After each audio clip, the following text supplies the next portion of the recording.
వికారాబాద్ లా AP Telangana రాష్ట్రాలల్లా కొత్త DCC అధ్యక్షుల కోసం ఏర్పాటు చేసిన 10 రోజుల శిక్షణ శిబిరం ఇయాల్టితోటి ఆఖరైతున్నది కాబట్టి ఈ కార్యక్రమానికి లోక్సభలో ప్రతిపక్ష నాయకుడు రాహుల్ గాంధీ సారు హాజరుపడ్డాడు. మరి రాహుల్ టూరు తెలంగాణలో ఎట్లా నడిచింది, ఏం కథ పురాగా తెలుసుకోవాలి కదా. చాలా పాండ్రి మరి. ఢిల్లీకేంచి విమానంలో వచ్చిన రాహుల్ గాంధీ సారు శంషాబాద్ విమానాల డిపోల దిగుడుతోనే సీఎం రేవంత్ అన్న ఘనంగా స్వాగతం పలికిండు. ఆడికేంచి వికారాబాద్ పోతే చిన్న CM Bhatti Vikramarka sir, Telangana PCC Pebba Mahesh Kumar sir, చేతిపాటి పెబ్బ షర్మిలక్క రాహుల్ కు స్వాగతం పలికిర్రు.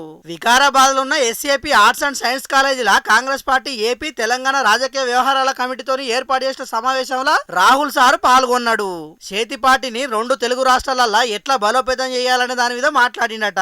అట్లానే తెలంగాణలో జరగబోయే రాజ్యసభ ఎన్నికల మీద కూడా చర్చించిరట.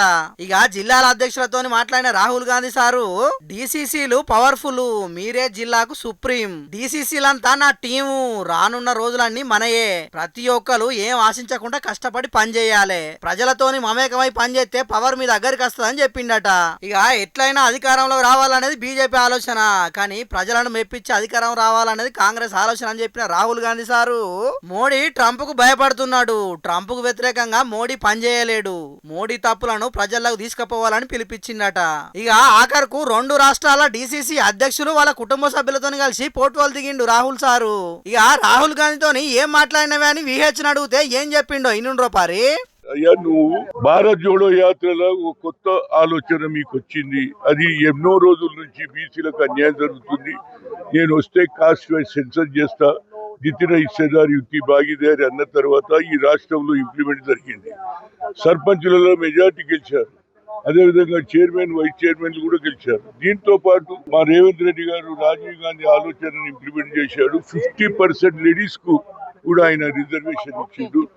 ఎట్టి పరిస్థితులలో రేపు జరగబోయే పార్లమెంట్ ఎన్నికల్లో ప్రైవేట్ బిల్లు పెట్టండి, దానివల్ల ఎవరు మద్దతు ఇస్తారో ఎవరు తెలిసిపోతుంది, కనుక మన చిత్తశుద్ధి ఉన్నదని చూపించుకోవాలి అనేది నా ఉద్దేశం. ఎన్ని చెప్పినా నరేంద్ర మోడీ బీసీ అంటాడు కానీ ఏం చేయడు, మీరే చేయగలరని చెప్పా. అది ఇరాన్లో జరిగిన దాని మీద కొంత బాధపడ్డట్టు కనిపించింది. ఏదున్నా కుల్లం మాట్లాడే హనుమంత్ అన్న రాహుల్ గాంధీ భారత్ జోడో యాత్రలో ప్రజలకు ఇచ్చిన మాటను మళ్ళా యాద్ చేసిండన్నట్టు. మరి వచ్చే పార్లమెంటు సమావేశాలల్లో రాహుల్ సారు హనుమంత్ అన్న చెప్పిన మాటను ఆచరణలో పెడతాడో ఏం కథనో చూడాలి గాని, రాహుల్ గాంధీ తెలంగాణ టూర్ మీద సెంటర్ మంత్రి బండి సంజయ్ అన్న మాత్రం గట్టిగానే ఫైర్ అయ్యిండు. శిక్షణా శిబిరాలు దేనికోసం పెట్టుకున్నారు ఇవాళ కాంగ్రెస్ పార్టీ వాళ్ళు అంటే, మన సాక్షాత్తు రాష్ట్ర ముఖ్యమంత్రి అయిపోయాడు. దేశం మొత్తం చూసుకుంటే 10,000 కోట్లు కాంగ్రెస్ పార్టీ కార్యకర్తలు ఢిల్లీకి మూటలు పంపచ్చట.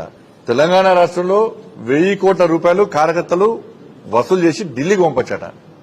ఇవాళ కార్యకర్తలు ఏ విధంగా కలెక్షన్ చేయాలి, 1000 కోట్లు ఏ విధంగా ఢిల్లీకి పంపాలనో వాళ్లకు చెప్పడానికి వచ్చినవా, వాళ్ళ శిక్షణ ఇవ్వడానికి వచ్చినా రాహుల్ గాంధీ చెప్పాలి. ఫస్ట్ తెలంగాణలో రాచరిక పాలన నడుస్తోంది. ఓ దిక్కు పేద ప్రజల ఇండ్లు ఊల్చేస్తున్నారు, ఇంకో దిక్కు దేవాలయాలు కూడా ఊలుస్తున్నారు. రాహుల్ గాంధీ ఆ కూల్చివేతల కాడికి పోతే తెలుస్తుంది ప్రజలు పడుతున్న బాధలు ఎట్లున్నాయనేదని గరమైండు. ఇక అటు కేటీఆర్ కూడా గట్టిగానే కౌంటర్ వేసిండు. ఏఐసీసీకి ఏటీఎం గా మారిన తెలంగాణ రాష్ట్రానికి స్వాగతం అనుకుంటూ ట్వీట్ చేసిండు. మొన్న రేవంత్ రెడ్డి నీకు ఇస్తానన్న 1000 కోట్ల రూపాయలను కలెక్ట్ చేసుకోవడానికి తెలంగాణకు వచ్చారా అని ప్రశ్నించిండు. ఇప్పటికైనా 6 గ్యారంటీలు 420 హామీల అమలు గురించి రాహుల్ గాంధీ తెలంగాణ ప్రజలకు సమాధానం చెప్పాలని కేటీఆర్ డిమాండ్ చేసిండు. ఇక అటు జాగృతి అధ్యక్షురాలు కవితక్క సుతం రాహుల్ గాంధీజీ 2 లాఖ్ నౌకరీ దో అని ట్వీట్ చేసింది. కాంగ్రెస్ ను గెలిపిస్తే ఏడాదిలోనే 2 లక్షల ఉద్యోగాలు ఇస్తామని మీరు హామీ ఇచ్చి 2.5 ఏళ్ళు అయ్యింది. యూత్ డిక్లరేషన్ బోగస్ గా మారింది, జాబ్ క్యాలెండర్ పత్తాకే లేదు, కాంగ్రెస్ అంటేనే మోసం వంచన అనే మాటను నిలబెట్టుకున్నారు. రాహుల్ జీ, ఇది పోరాటాల పురిటిగడ్డ, మీ హామీని నిలబెట్టుకోండి, 2 లక్షల ఉద్యోగాల భర్తీ హామీని అమలు చేయించండి అని డిమాండ్ చేసింది. మరి లీడర్ల విమర్శలకు రాహుల్ సారు ఢిల్లీకి పోయినాక సమాధానం చెప్తాడో లేకుంటే లైట్ తీసుకుంటాడో చూడాలిగా. మంచిగా బతికితే పుట్టిన ఊరికి, మండలానికి, జిల్లాలకు సేవ చేయాలని అందరికి ఉంటది. తాకత్కు తగ్గట్టు ఎన్నో సేవలు చేసి రుణం తీసుకుందామని అనుకుంటారు. రౌడీ హీరో విజయ్ దేవరకొండకు సుతం గట్లనే చేయాలని ఉన్నదట. మరి రౌడీ బాయ్ సొంత జాగలా ఏం చేస్తున్నాడు, ఏం కథ పురాగార్చుకుందాం పాండ్రి.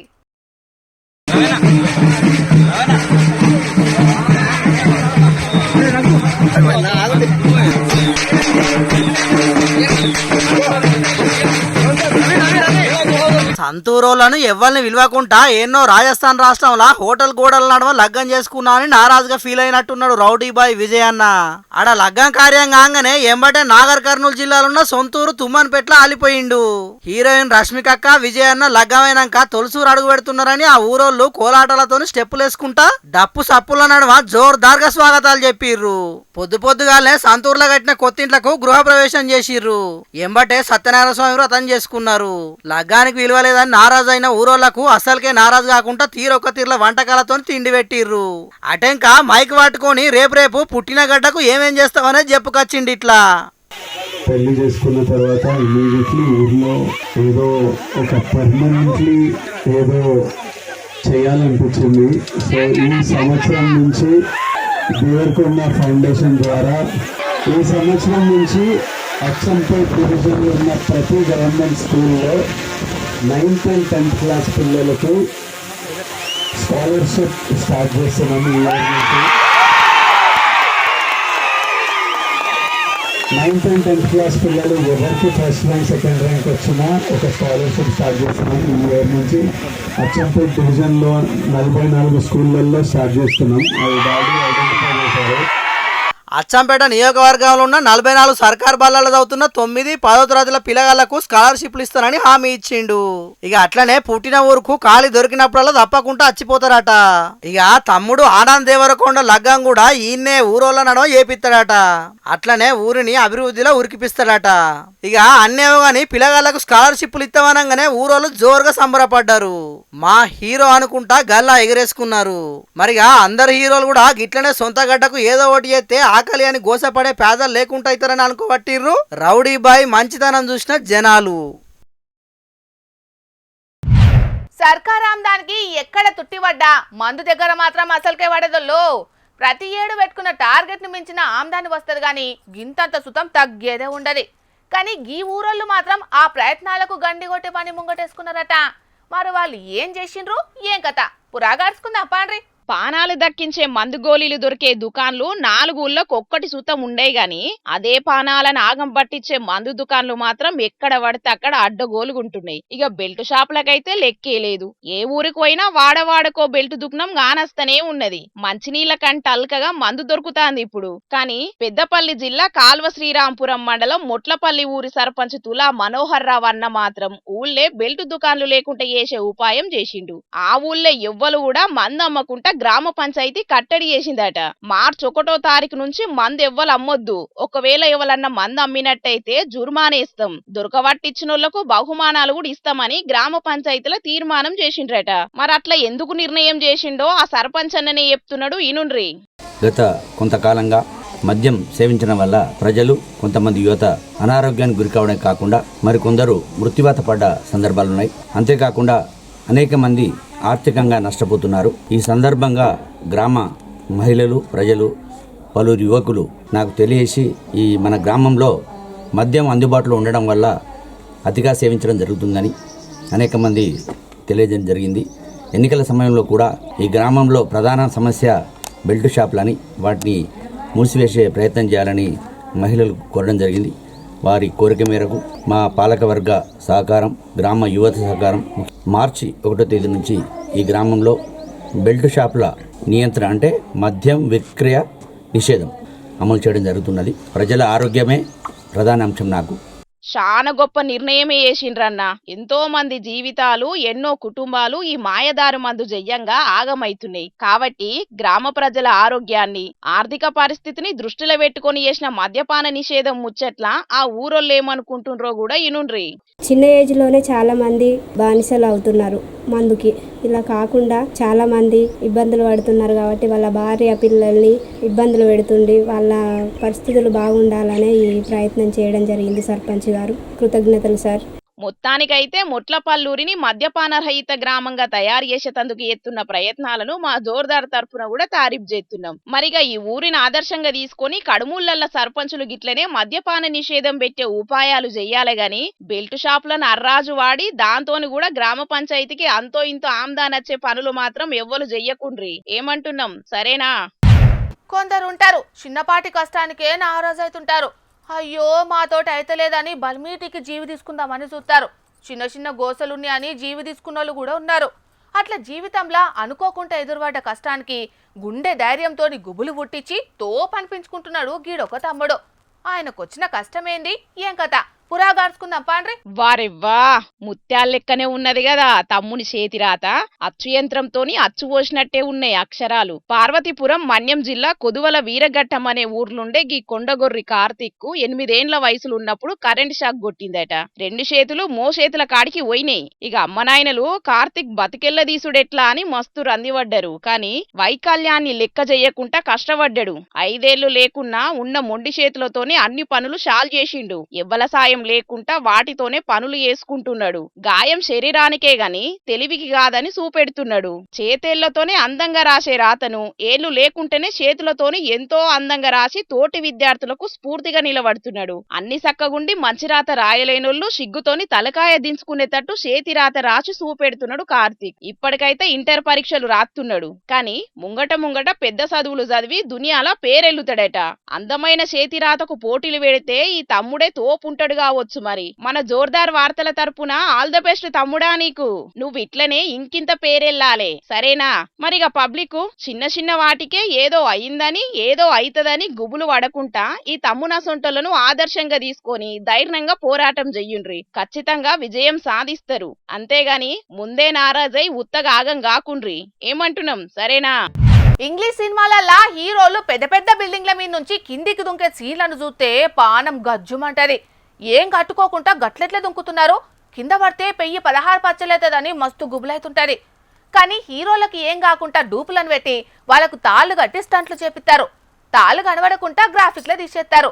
సినిమాల సీన్ మంచిగా రావాలని గట్ల తిప్పలు వాడుతుంటారు. కానీ గీడ కొందరు కార్మికులు కూలి పైసల కోసం పానాలను ఎట్లా రిస్కులో పెట్టినరో చూడుండ్రోల్లా. వామ్మో, ఏం పనులు! ఒక్క దెబ్బకు 2 పిట్టలన్నట్టు ఈ ఇనుప పట్టి జారు పడితే కిందున్నోళ్ళ పానాలు, కాలు జారితే ఈ కైకిలోళ్ళ పానాలు గాయబే. గాలకెంచి గాలనే కలుస్తాయి పానాలు. హైదరాబాద్ పట్టణంలో ఉన్న సంతోష్ నగర్ లా స్టీల్ బ్రిడ్జ్ కడుతున్నారు. ఇక ఈ బ్రిడ్జ్ కట్టేటందుకు ఇంత రుబాబుగా పని చేపిస్తున్నారు. కింది నుంచి పబ్లిక్ పోతూనే ఉన్నారు, మీద పనులు చేపిస్తూనే ఉన్నారు అధికారులు, కాంట్రాక్టర్లు. अभी गाली देने के बाद आके सेफ्टी लगा सेफ्टी कैसे लगाता है आज देखेंगे सेफ्टी लगाता कैसे है. అన్న ఎవలో గాని వీడియో తీసుకుంటా సేఫ్టీ తాళ్లు కట్టుకుంటారని గదిరితే మంది కోసం అన్నట్టే కట్టుకుంటున్నారు. ఏదన్నా పబ్లిక్ పనంటే ఆ జాగాలో తొవ్వలు బంద్ పెట్టి పనులు చేపిస్తారు. కార్మికులకు కూడా ఏం ఆపతి రాకుండా భద్రంగా చూసుకుంటారు. కానీ గీడ పనులు చేపించేటోళ్ళు ఎంత మోతవర్లో మరి. సత్యం అందే చత్తారు, నాకేం పోతుందని అనుకున్నారో ఎట్లనో ఇష్టారాజ్యంగా పని చేపిస్తే పానాలను లెక్క చేయకుండా పనులు చేస్తున్నారు. ఎవలో వీడియో తీసి ఇంటర్నెట్ లో ఇడిస్తే పొట్టు వైరల్ అవుతాంది. సాహసాలు చేసుట్లా ఈల ముంగట హీరోలు చిన్నబోతారని కొందరు, సీఎం రేవంత్ అన్న ఉండగా టెన్షన్ ఎందుకు దండుగా అని ఇంకొందరు, జనాభా తగ్గించేటందుకు సాయశక్తుల తిప్పలు పడుతున్నారు అని కొందరు, ఆపతైనాక ఎక్స్గ్రేషియా పడేస్తారని కొందరు, ఇంగ్లీష్ లున్న ఫైనల్ డెస్టినేషన్ పార్ట్ 7 కు కథ తయారు చేస్తున్నారని ఇంకొందరు సెటిల్ రేవాటిండ్రు. రోడ్డు బిల్డింగ్ల శాఖ పెద్ద ఆఫీసర్లు ఇసొంటి చూసన్న జరంత మారుండ్రి. జనాల పానాలతోటి ఫుట్బాల్ ఆడుకుంటున్న కాంట్రాక్టర్లను జైలుకు పంపుండ్రని డిమాండ్లు చేయబట్టిండ్రు ప్రతిపక్షపు లీడర్లు. కామని పున్నమి ముంగట తెలంగాణ అంతటా 9 రోజులు జాజిరి ఆట ఆడతారు. ఆడవిల్లలు మొగపోరలు గ్రూపులు కట్టి కోలలు పట్టి ఇంటింటికి తిరుగుకుంటా జాజిరి పాటలు పాడుకుంటా ఊరూరికి సంబరాలు తెత్తారు. ఆ 9 రోజులు జాజిరి ఆటలతోటి తెలంగాణ పల్లెటూర్లు అన్ని కలకలలాడుతాయి.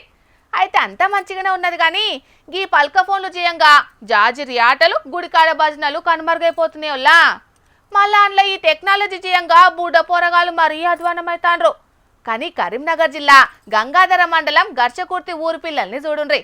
కుదిరితే మీ పిల్లలకు కూడా చూపెట్టుండ్రి.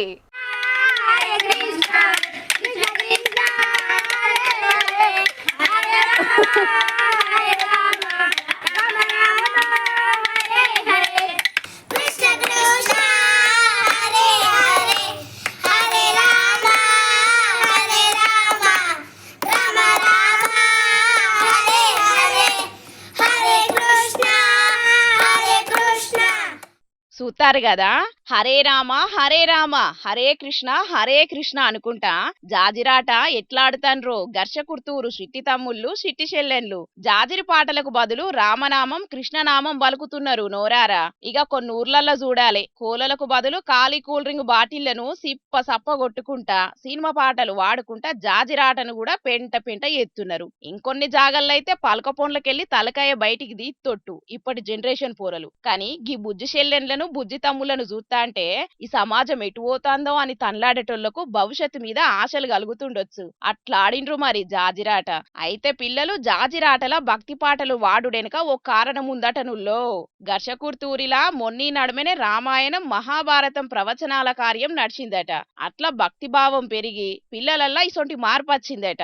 గొప్ప ముచ్చటే కదా. ఈ విషయంలా ఊరు పెద్దలను మెచ్చుకోవాల్సిందే పోన్రి. మొక్కై వంగనిదే మానై వంగున అంటారు కదా. భక్తిని కూడా చిన్నప్పుడే నేర్పియాలే. అటెంక దండ్లాడితే చెల్ర నీళ్లు చెరువెనక వడ్డట్టే అయితది. ఏమైనా సిట్టి చెల్లెన్లు సిట్టి తమ్ముళ్ళు మీరు సూపర్ రా. మిమ్మలను మన జోర్దార్ వార్తల్లో చూసి ఏపీ తెలంగాణ అంతటా మార్పు రావాలని కోరుకుంటున్నాం. అట్లనే మన జోర్దార్ వార్తల తరపున సూతం సప్పట్లు కొట్టి మిమ్మలను తారీఫ్ చేస్తున్నాం.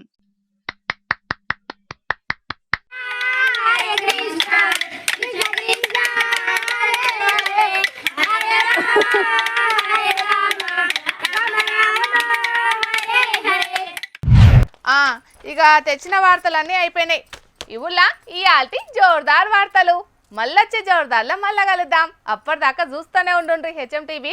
అట్లనే ఇంకిన్ని మంచి మంచి వార్తల కోసం హెచ్ఎం టీవీ యూట్యూబ్ ఛానల్ని సబ్స్క్రైబ్ చేసుకోండి. ఇసంటి ముచ్చట్లు ఆడ మస్తుగుంటాయి. అన్ని ముచ్చట్లు మీ దాకా చేరాలంటే తప్పకుండా గంట కొట్టుండ్రి, లైక్ చేయండి. ఈ ముచ్చటను మీ దోస్తులకి షేర్ చేయండి. ఏమంటున్నాం? సరే మరి, టాటా.